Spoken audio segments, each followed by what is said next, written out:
Assalamu alaikum everyone, welcome back to Rizwana's Rasoi.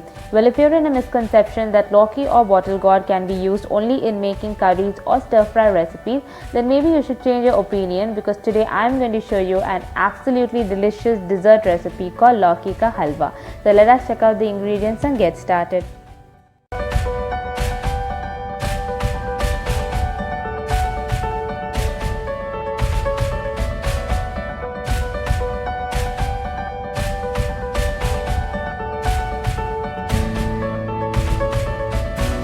The first step in making the halwa is to grate the bottle gourd or Loki. So here I have cut the bottle gourd into 3 smaller pieces and I am going to grate it.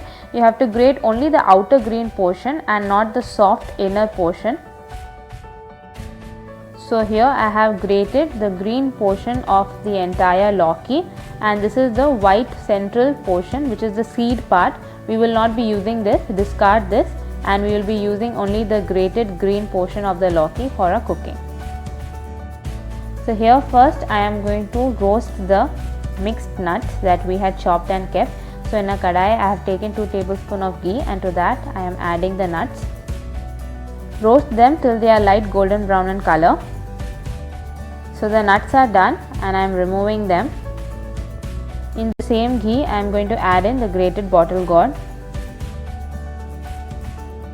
One thing that you need to remember while making this halwa recipe is that the bottle gourd can get easily oxidized, so hence you should not keep it open for too long and should immediately start cooking once you peel and grate it, else you will lose its natural green color.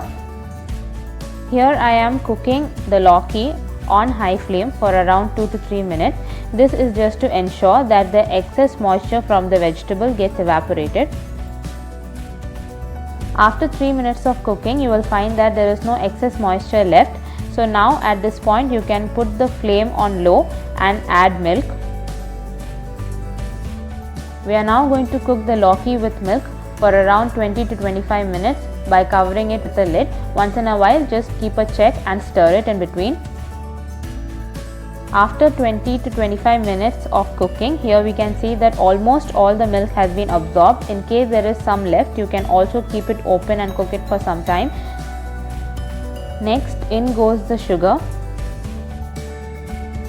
Here you can see after adding the sugar, it melts, and so the halwa looks a bit liquidy. We are now going to continue cooking this till it becomes dry. After 5 minutes of cooking, you can find that the halwa has dried up a bit. There is still a little amount of liquid which is essential for the halwa's consistency. At this point, I am going to add 4 tablespoons of ghee. After adding ghee, you have to keep stirring the halwa continuously for around 5 to 6 minutes till you find ghee oozing out from its side. Do not lift your spatula at this point. So the halwa has reached the desired consistency and ghee is being seen oozing out from the side. At this point we are going to complete the dish with the rest of the ingredients. So in goes koya, the chopped mixed nuts which we fried in ghee, and finally 1 teaspoon of cardamom powder. So after incorporating all the ingredients, our halwa is ready and it can be served. So friends, the delicious Loki ka halwa is ready. Garnish it with some mixed nuts and grated koya. Try out this recipe and let me know your thoughts in the comment section below. Subscribe to my channel, and until we meet next time, is bye from Rizwana's Rasoi. Thank you for watching.